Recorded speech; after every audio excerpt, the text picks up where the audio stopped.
Good morning, YouTube, and to my 5 subscribers, or 6. I don't know how many subscribers I got. It's not many. I don't have a whole lot of people that care about my videos, but I make them anyway, because I care about my videos. So I'm here to show off another build that I got. I've had this build for a while, and I've played with him somewhat, but recently I have really started using him a lot more. He's a cosplay build. Can you guess who he is? No? I'll tell you. It's the Dung Eater. He's here to defile corpses and spread the seeds of curses on players, and he will defile your corpse if you let him. He doesn't ask for permission, he just comes right on in. Kicks the door in the back and comes right on through. Comes into your world, and he tries to cause trouble. So he's got 60 into vigor, he's got 70 into strength, 74 dexterity, just enough endurance. I had to pump some of that and some mind. He's got to have endurance because obviously the armor that he wears, it's really heavy. It's got a lot of poise to it though, we like that. He's got some utility incantations, he's got the magic negation buff, he's got the bestial HP regeneration buff. Bestial sling, so he can just fight dirty and throw rocks at you. And some other stuff. He's got the trick mirror because we want to look like the Dung Eater when we do our invasions. We got the Erd Tree +2, Crimson Medallion +2. Those are kind of like a staple for my PvP builds. And the Great Jar Arsenal, so I can wear more weight because, like I said, the Dung Eater's Omen armor set is really heavy, and I have a Colossal Greatsword that I sometimes use. It's got Quick Step on it. And I think it's kind of funny when you got a big fat Dung Eater guy with a big armor on, and you got a huge giant quality great sword, and you're very nimbly skipping around with quick step. It just it looks funny to me. Giza's wheel, it's okay. I've used it in some PvP. I've killed people with it, but it's not my favorite weapon. It's cool to pull out sometimes though. Rotten Staff, it's not much of a quality weapon, but I got it for whatever reason. Axe of Godfrey is not really much of a quality build weapon either, but I got it. And I was thinking about using the Bloodhound Fang Sword, but switched out for the Omen Cleaver, quality Omen Cleaver with Sword Dance on it. It's got a really good moveset, just like the Bloodhound Fang Sword, but it's got a better Ash of War. You can pull it out and surprise players with it, so I keep it equipped with the Sword of Milos. Obviously, I want to use the Sword of Milos the most. Look, he looks like a silverback gorilla. Look at that. Yeah, the Dung Eater. So right here, I love the way these Great Stars look with this armor set. It looks like they were just taken from the same material that his armor was used. The jump attacks with it are really cool. Obviously these guys have no vigor whatsoever.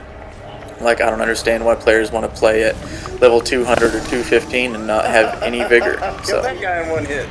It's silly. I don't know why you guys are doing that. Level your vigor.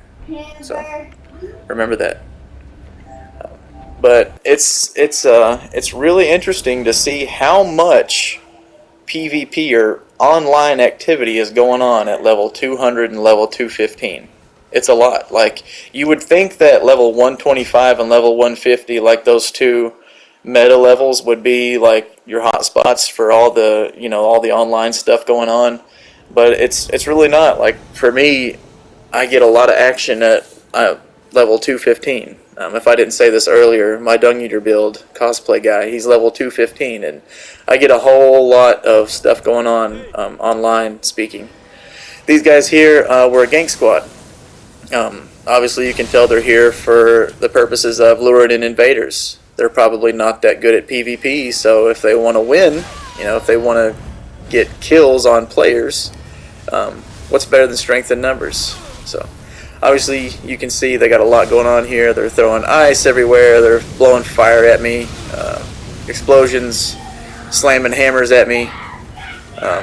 They're just being really extra, actively pursuing me and trying to get me. But gang squads, nobody really cares about gang squads. Like, no one's ever like, hey guys, did you see that really good gang squad last night? These 3 guys, they're so good at the game, It's not impressive when it takes you and 2 of your homies to kill 1 guy. Nobody really cares about that. No one's gonna talk about you, you know, so to speak, and share your glories and your story. So, but these guys, they decided, I think, that they were gonna have an honorable fight. The host decided to wait and let this guy fight me. He actually wasn't really joining in much earlier. His connection's really bad though. He's levitating. That's impressive. I can't levitate. But anyways, gang squads. You're gonna encounter them if you've been invading in Elden Ring. You're gonna encounter gang squads at one point or another. So I got kids running around in the background. I don't care. They can be part of the YouTube video. But gang squads are not much of a problem. I don't really mind it. I'm just glad that somebody is in Elden Ring and they're online playing, because let's just be honest, Elden Ring online, the PvP kind of died out. The arena came out and it like pumped up the activity online. People were doing their 3v3s and their 6-man free-for-alls. They were using their summon ashes, and they were doing duels, and it was a lot of fun. My sorcerer build, this guy's a sorcerer here. I was using my sorcerer build a lot in the arena, and it was a lot of fun, man, in those 6-man free-for-alls, because I would just throw Cannon of Haima everywhere and just kill people left and right. But unfortunately, PvP has died out, and there's not a whole lot of arena anymore. So the only thing that we got left is some fight clubs, and every once in a while you can do arena duels. There's still arena duels. This guy, he took me out really quickly. I underestimated him, and he took me out. He hit me with some spells and hit me with Moonveil, and it hit me really hard. So I ran back to get my runes, and I was hoping that he would still be there, just ominously standing there and waiting for another invader to come in and have a duel with him. So I picked up my runes and came back, made an attempt to invade, and lo and behold, the guy was still here, just standing there in the same spot, doing the same thing, waiting for an invader to come. But this time I was prepared. I knew what he was doing, and I wasn't going to make the same mistakes I made last time. We got that magic negation buff that we were talking about, and not that I needed it, because I'm not going to let the guy hit me, right? I hate when that happens to me when I'm playing. Like, I feel like a scared rabbit that runs into a corner and just gets annihilated sometimes. So when I do it to another player, I get excited, and I'm like, yeah, how's that feel? But we came back. We got our revenge on this player. He got me with a flawless victory. I got him with a flawless victory. Tit for tat. I believe that, I believe it's fair. So, here's another guy that was just standing out by himself. He's just wanting a 1v1 with somebody. He didn't want to take the time to go to the arena and do a duel. Maybe he wants to be able to utilize his Estus flasks. I don't know. But he tried to wield my sword against me. You don't use the Dung Eater's sword against the Dung Eater, you're not going to win. Second best. I'm sorry. I like using that crouch down emote with the Dung Eater, because when he wears that armor, he looks like a silverback gorilla. Here's one of those instances where once in a while you rarely get into a boss room. I kind of sped it up because there was nothing impressive about it. So when I invade and I get into a boss room, it's really rare. But even though, I'm like, should I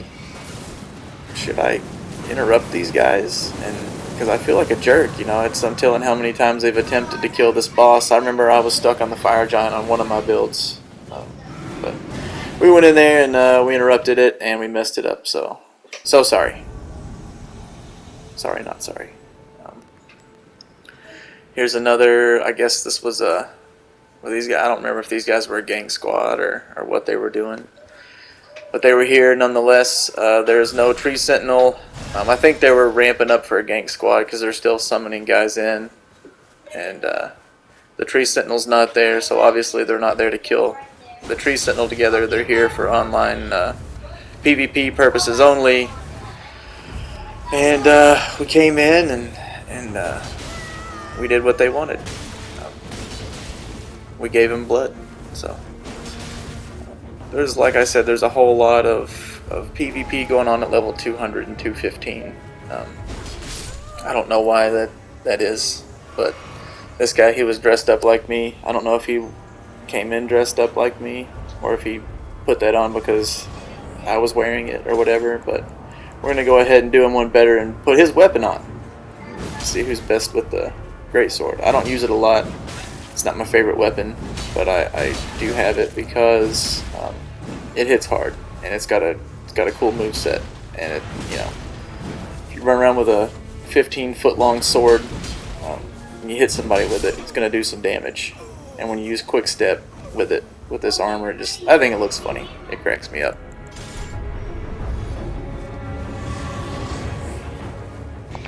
You know, I would have assumed that PvP, like invading at a lower level or in the 25 range or the 50 range, would have been the most beneficial experience on Elden Ring.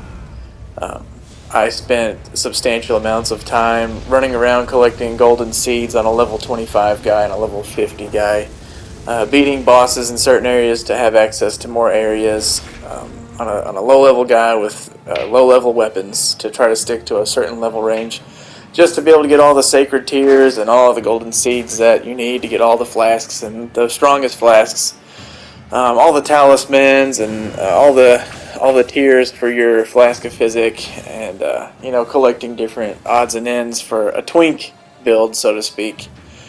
And the thing is, as fun as those builds can be, and as fun as your experience can be at those lower levels, you run risk at having high-level phantoms, over-leveled phantoms, helping out the hosts, and they'll hit you with a moon veil, or they'll hit you with something, and it'll take you from full health to pretty much no health in one hit. And you're hitting them with these, you know, these lower-level weapons, and you're having to hit them 20 times to kill them, you know, and it can be really frustrating. So actually invading at these higher levels, you don't have to worry about that, because an over-leveled phantom, you know, you just lay waste to them. It doesn't matter if these guys are level 200, 250, or 700. They all go down basically the same when you're about this level range, especially for a quality build with 75 into strength and dexterity, so or whatever. And basically there's a whole lot of action, like I said previously, at these levels. There's a non-stop back-to-back invasions. There are the fight clubs. Eventually you'll run into a gang squad like these guys, but it's a lot of fun. So I recommend making a character at level 200, level 215, whatever, and just having a lot of fun with it. You know, just explore your options, make different builds. If quality is not really your style, you could go into strength intelligence, or you could go strength faith, or I've not even done this, but an intelligence faith build would be really cool. I think would be really good at a higher level. So it's really whatever you want to do. I prefer an up-close personal experience when it comes to invasions. So does the Dung Eater. He can't defile your corpse unless he's, you know, touching your corpse, so to speak.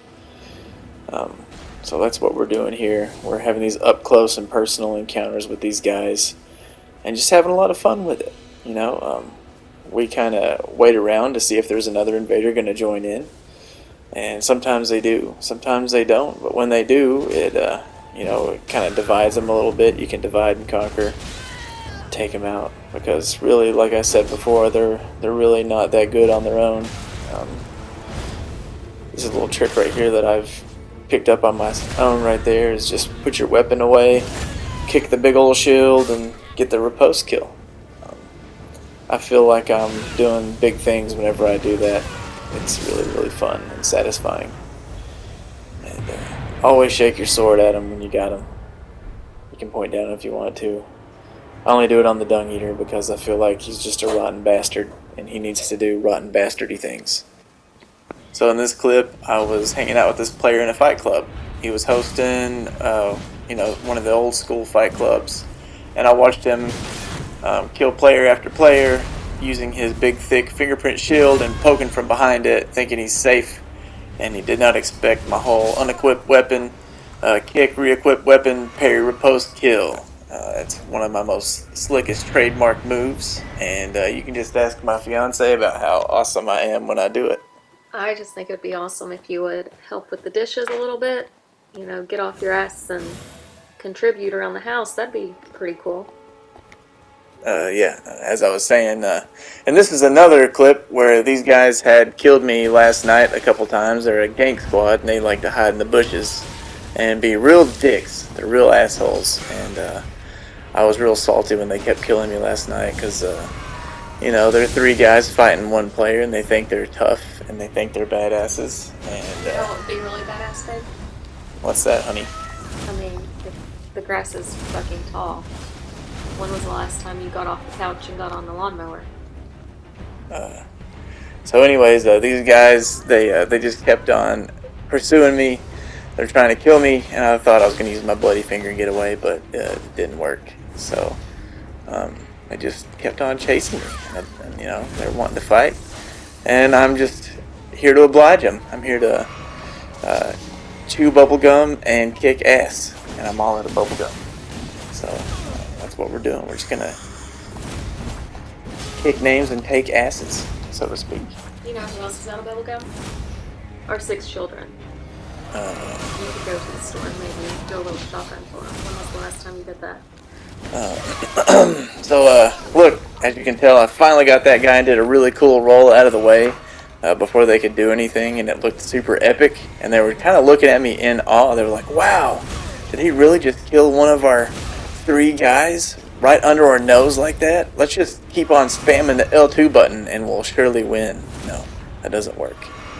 So, these guys, they thought they were really slick, and I should have got the hit right there. I don't know how I didn't do any damage. That was, you saw it, blood went flying, but no damage was registered, so, sometimes that happens. When it happens, you just got to go with it, and you can tell they're really desperate trying to kill me, and this guy right here made the mistake of thinking he was stronger than me, and, that happens sometimes. You get a little overconfident and bite off more than you can chew. The Dung Eater, he's way more than this guy could chew. Look at that. Jumping attack through the fireballs like an action hero. That's like, that's epic. That is the definition of epic. You know what would be really epic? What's that, dear? Babe, I have needs too. You have needs that get fulfilled in a video game. I have needs that need fulfilled outside of a video game. If you know what I mean. Wink. So, this guy tried to heal right in front of me. I can't believe he's like, spinning slash. Yeah, trying to heal directly in front of me. Like, how lame can you get?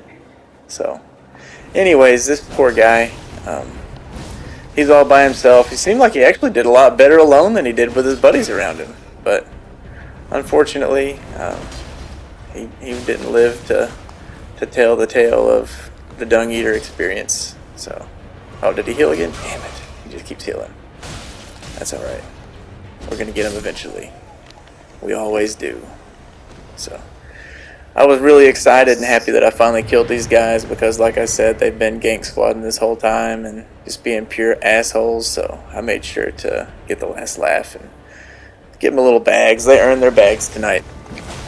So this is just a real short clip here to show how bad the hitboxes can sometimes be. This guy wasn't even nowhere near hitting me, but it was doing the damage anyway. So as you can see, it gets really frustrating sometimes. But this next clip is actually my son playing with my character. It's a very sentimental video for me. He hasn't played Elden Ring in a while and comes up and he's like, hey Dad, I like your Dung Eater cosplay guy. Can I give him a try? And I was like, sure buddy. Have fun with it. You've not played in a while, so if you die, you die. Don't feel bad. go ahead and give it a shot. Looks like poison.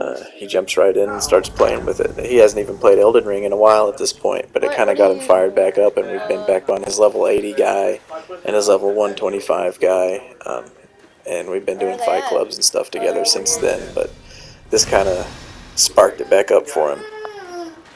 Yeah, I think it is just one guy. Oh, it has your,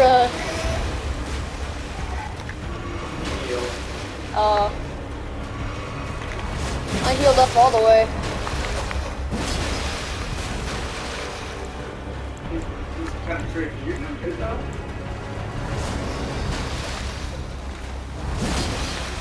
Yeah. I'm gonna do a follow up with that. Okay. Yeah, roll.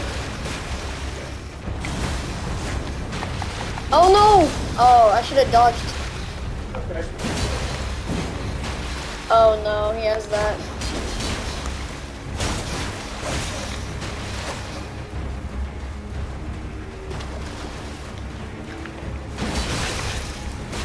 Good.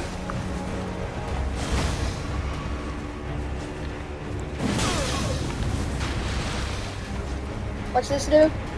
Don't use this. Don't use it? Okay. There's not really any spells to use. Just two and your sword. You fight them. Okay.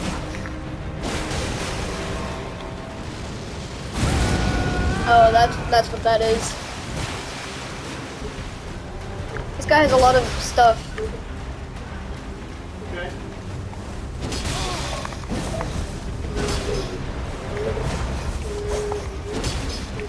He could roll catch me, so I'll...